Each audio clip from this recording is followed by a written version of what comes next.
Hi guys, it's Steffi from the Novelty Corner. Welcome back to my channel. Today I'm here for my weekly wrap up, but I'm going to be honest with you guys, when I'm filming this on this particular Sunday, it's been one of those days. So I'm not entirely sure how this is going to go, but we'll try and get through it. So this wrap up is from the 5th of November until the 11th of November, although because of the day that I've had, I've cheated and rolled Sunday into it. So it's really the 5th to the 12th of November. And it incorporated the Scallywagathon TBR that I set last week, and I'll leave a link to that video if you have forgotten what it was that I chose to read, although you probably don't need to watch it because I'm going to talk about them. And I also participated in the TBR Knockdown 24, which took place between the 11th and the 12th of November as well on Instagram. This week I read 4 books and a whole stack of zines. I read 1,566 pages. And my yearly reading total is up to 231 books. So here are the zines that I read this week. Lots and lots of them. I'm currently obsessed, already plotting my next ones that I'm going to make. This one is by Belle Short, and it's a little sketchbook. And then the rest of these came as a little zine pack, and they're by Esther and Howler, or Zoe Boyd. So I've just found them on Etsy, and I was just searching for Australian zine makers, and I just decided to buy some. I think I've got another one still coming, but I'm really happy with these, and it's really just fun to read something that someone else has put a whole stack of effort into as well.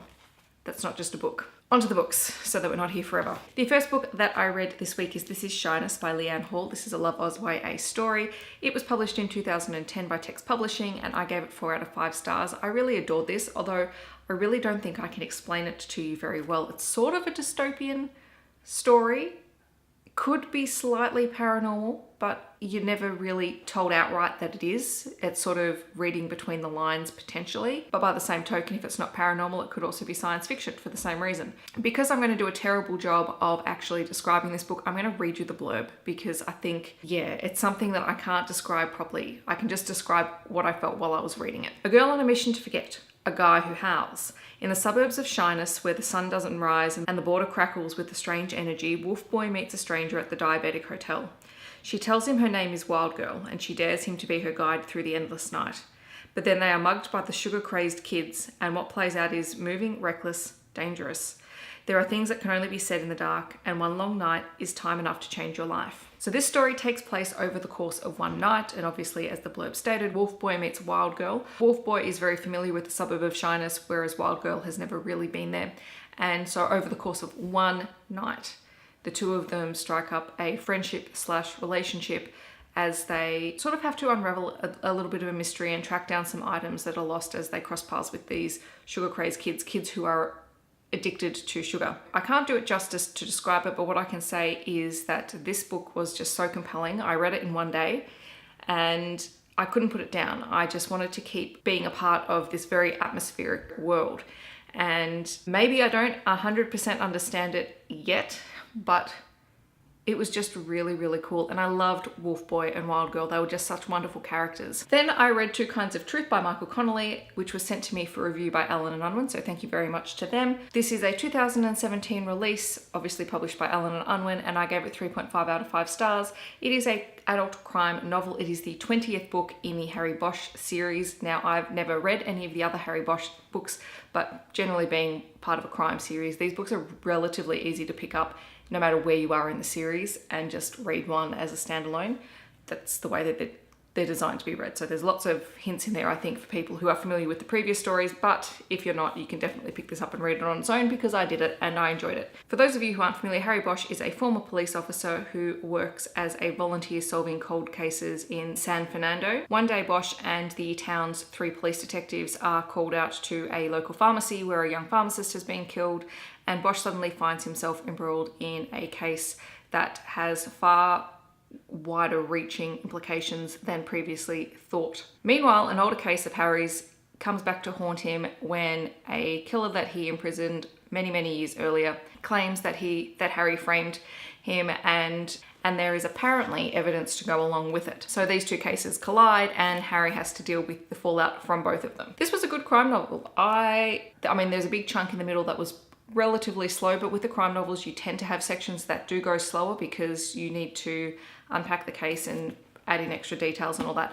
But it's a solid read, and if you like your crime fiction, you're going to enjoy this. Then I read Lady Helen and the Dark Days Pact by Alison Goodman. This is the second book in the Lady Helen series, and this book was released in 2017 by HarperCollins, and I gave it 4.5 out of 5 stars because I adore this series.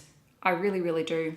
So I don't know what it is so much about the Victorian setting with either paranormal elements or crime elements, because the next two books sort of are similar in that regard.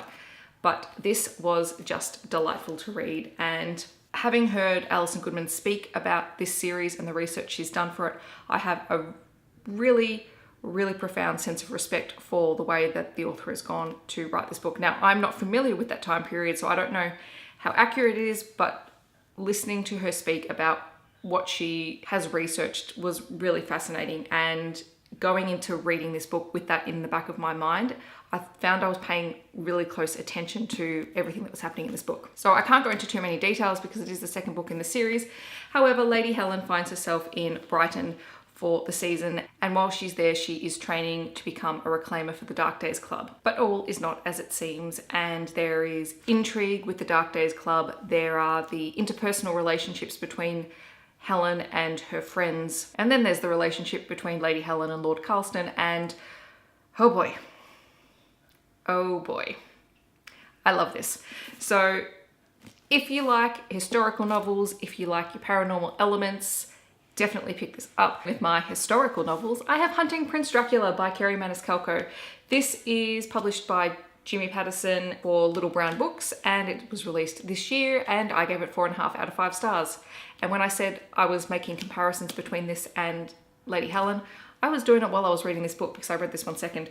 And this one I just adored, but this one has so many laugh out loud moments because I had forgotten how much I loved the characters of Audrey Rose and Thomas Creswell. It is the second book in a series, however, it almost reads like a standalone. There's a whole bunch of stuff that Audrey Rose is going through that relates to the first book, but the actual story and plotline of this book is separate to Stalking Jack the Ripper, so it's a lot easier to read. Fleeing London after the events in Stalking Jack the Ripper, Audrey Rose and Thomas Creswell are going to study forensics at a very prestigious academy in Romania, and along the way they are apprised of various murders that are taking place where people have been impaled, and people are constantly whispering the myths of Vlad Dracul or Prince Dracula. Audrey is the only female student studying at this forensic academy, and obviously she has to deal with quite a bit of pushback for that because this is Victorian times and ladies don't cut open dead bodies, which is all the more reason to like her because she is awesome. But while they are staying at the academy,